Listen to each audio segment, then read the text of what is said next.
This is Jamie Drummond for Good Food Revolution. I'm here with my good friend Ian D'Agata, who's joining us all the way from Rome. If you don't know Ian D'Agata, he's the author of Native Wine Grapes of Italy, writes for Vinous and Decanter, and it's a great pleasure to welcome you to Toronto once again. It's a great pleasure to see you, Jamie. You are here quite often. I believe you were actually born in Toronto. I was, Jamie. I was born in St. Michael's Hospital, and I grew up here. That's how I learned English and French. And I'm a huge Maple Leafs and Blue Jays fan. What makes Ontario wine so special for you? Well, I grew up in Canada. That's how, like I said earlier, I learned English and French. And in my teen years, the Ontario wine industry was just starting. I remember very well when Don Zeraldo and Carl Kaiser made their very first ice wine. I didn't skill it, and I was lucky enough to try it, even though I was still in my teens. And that really hooked me. And that and other wines had the chromosomes of greatness, if you allow me that term. They were wines that were a little rustic, and not every wine was great from Ontario at the time, but they really did have potential for greatness. And at the time I was drinking great wines from the Moselle and from Burgundy and from Italy, and I didn't think Ontario wines were really that far behind. All of my friends that are wine snobs laughed at me, but they're not laughing anymore, because Ontario wines have really made the grade. They are great wines, world-class wines that are available on everybody's doorstep here. And what is really exciting you that's coming out of Ontario right now?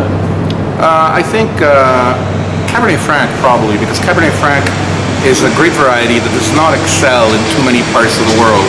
Certainly in Bordeaux, Saint-Emilion and Pomerol, some in the Loire, but already those can be pretty leafy and not up to everybody's palate. Bulgari for sure. But take that away, and you really don't have a plethora of great Cabernet Franc wines. Right. Ontario does, and it can't be a coincidence that just about everybody here in Ontario seems to make a great Cabernet Franc. And how do you feel about the Chardonnay, the Riesling, the Pinot Noir? Well, those are obviously Ontario's staple. I mean, if you asked anybody 5 years ago what the great wines of Ontario are, those three would have been the names. The Pinot Noirs are very exciting. They fall right in between those of Oregon, New Zealand, and Burgundy. Our vines are still young here in Ontario. I think that's really the only limiting factor we have now. So sometimes they're a little over oaky, but I have no doubt that with the aging of the vines, Ontario Pinot Noirs are going to be recognized for the great wines that they are. Rieslings are fantastic. They're more Pfalz maybe than Moselle, but if you like that style, and I do, they're absolutely great wines. They're food friendly, flexible, great acidities, and just absolutely lovely wines.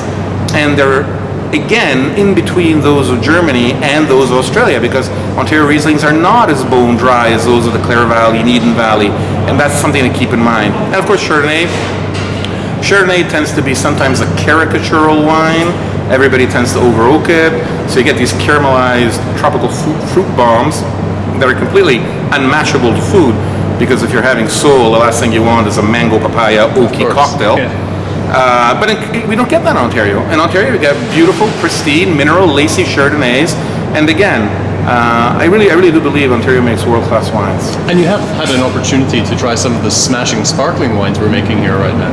Well, you know, you look at Ontario, and it's just cold, right? I mean, when I was in my youth here, I shoveled more snow. In fact, I got my father to buy me a snowblower because I got so tired of shoveling it. And that was a big victory for me. And so it's cold, right? So it makes perfect sense to do great sparkling wines here. And already now you've got some beauties, and I think Ontario will become better and better known for traditional method, secondary re-fermentation of the bottle, complex bubblies. Now you would be the correct person to ask, because you travel all over the world speaking to people about wine.